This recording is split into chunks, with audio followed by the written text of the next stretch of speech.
Hello, happy Wednesday. It is Donna back here with another Wednesday moment of inspiration. I was thinking about today a book that I had went through with one of my groups called Enough, Silencing the Lies That Steal Our Confidence.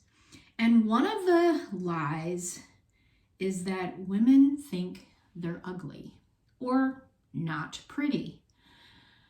And there are certain features that we always like about ourselves, but everything in the world and in the industry is always telling us about some flaw. And most of us feel at some point that we're not pretty or ugly, is a pretty bold way to say it. We all dream of being pretty, dressing up in mom's clothes, makeup. Can't wait for makeup. But one day we look in the mirror and we notice things, or somebody else points out something that's different than them. My red hair was always different than everyone around me, and I was teased for it.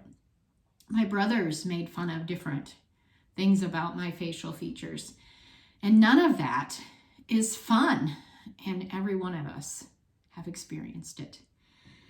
I was doing a little bit of research, and it says in the book that only 4% of the women in the world think they are pretty. And that is according to National Geographic. That we spend so much time feeling like we're not pretty enough or not good enough, and something needs to change. In Thailand, they use a brass ring to elongate girls' necks, and they begin at the age of 5 because long necks there are pretty. A tribe in New Zealand tattoo their lips dark blue because that's what they've decided is pretty. Ethiopia, they cut scars on their abdomen in some of the tribes, and that's supposed to be pretty. And in, I think it was one of the Asian countries, they try to make the girls' feet smaller. And another tribe believes that girls should be plump, so they force feed girls so that they will be. And then we have tush enhancing undergarments, and we have tush smoothing undergarments. We have all this stuff. And it's like, oh my goodness, that adds to the feeling that I'm not pretty enough. And I don't look like you. I look like me. And I'm the prettiest me I will ever be. In the book, they said, a doctor said to a 5th grader, so she's age 10, she's healthy, but she'll never be a beauty queen. The stuff that we say. What's your story? What's the story that you have been told about not being pretty enough, not being good enough? What story have you told yourself? So today I'm going to read something to you that hopefully will begin to dispel the myth that something is wrong with you. So give a listen. Tiny and insignificant, you are not. You are more glorious than the sun and more fascinating than any of the planets. For the sun cannot perceive its creator's power, nor can the planets trace his designer's genius in the precision of beauty of its course, but you can.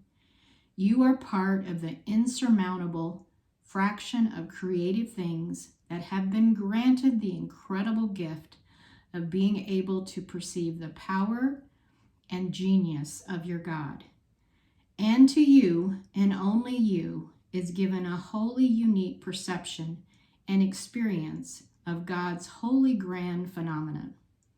There are some things God will only show to you. What kind of being you are, whether small or weak, you are endowed with a marvelous capacity for perception and wonder. It says in the Bible, we are his workmanship, his masterwork of art. And he created you special and unique. And that is a wonderful, wonderful thing. To be able to know, until we can make peace and be content with who we have been created to be, we will always feel not enough. There may be things you want to change about your body, but your body is your vehicle. Remember, you're more than that, but you are amazing and wonderfully created, and you are loved. If I can ever be of a help to you, to be an encouragement, someone to talk to, I am always here, because I believe and know without a shadow of a doubt that you were designed special, wonderful, and for greatness. There is no one like you.